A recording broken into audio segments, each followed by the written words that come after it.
என்னில் நிலைத்திராவிட்டால் வெளியே எரியுண்ட கொடியைப் போல அவன் எரியுண்டு உலர்ந்து போவான். அப்படிப்பட்டவைகளை சேர்த்து அக்கினியிலே போடுகிறார்கள், அவைகள் எரிந்து போம்.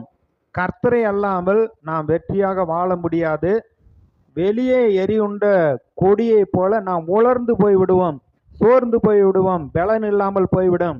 கர்த்தர் தான் நமக்கு பலன். அப்ப என்ன நடந்தாலும் நடக்காவிட்டாலும் கர்த்தர் மட்டும் நம்ம விட்டு போகாதபடிக்கு நம்ம காத்து கொள்ள வேண்டும். அவருடைய வசனம் நம்ம இருதயத்துல இல்லாமல் போய்விடக்கூடாது.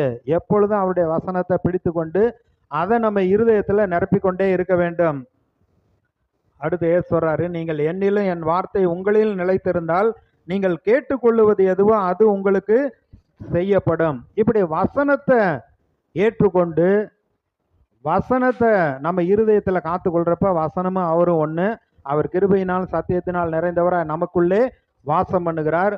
கர்த்தருடைய வசனம் சகல பரிபூரணத்தோடு உங்களுக்குள்ளே வாசமாய் இருப்பதாக. இப்போ சுகம்னு எடுத்துக்கிட்டா அதுக்கான வசனம் நமக்கு தெரியணும். பொருளாதாரத்தை கொடுத்து வெற்றியை வாழ்றதுக்கு என்ன சொல்லி இருக்கிறாரோ அதெல்லாம் வாக்குத்தத்த வசனம் நமக்கு இருக்க வேண்டும்.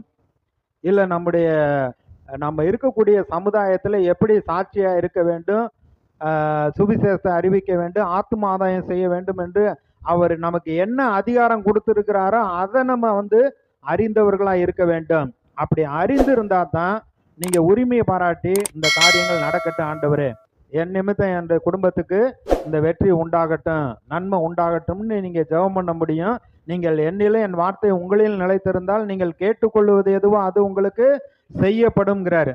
இதுல 16வது வசனம் பாருங்க, நீங்கள் என்னை தெரிந்து கொள்ளவில்லை, நான் உங்களை தெரிந்து கொண்டேன். அவர் தான் நம்மளை தெரிந்து கொண்டார்.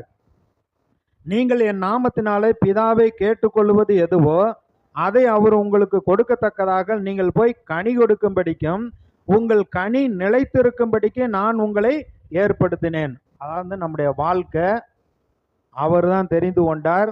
அவருடைய இயேசு நாமத்தினால பிதா கிட்ட வேண்டுறப்ப அவர் பதில் கொடுக்கிறார். ஏன்னா அவர் தான் தோட்டக்காரர். நம்ம கனி கொடுக்கும்படியா அவர் தான் ஒவ்வொரு நாளும் வேலை செய்து கொண்டு இருக்கிறார்.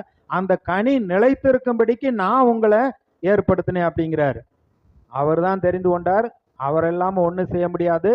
பிதா கிட்ட வேண்டுறப்ப பிதா நம்ம கனி கொடுக்கும்படியா நம்முடைய ஜெபத்தை கேட்டு பலன் கொடுக்கிறார். அந்த கனி நிலைத்திருக்கும்படிக்கு உங்களை ஏற்படுத்தினேங்கிறாரு. இப்ப 8வது வசனம் பாருங்க, நீங்கள் மிகுந்த கனிகளை கொடுப்பதினால் என் பிதா மகிமைப்படுவார், எனக்கு சீசர்களாய் இருப்பீர்கள்.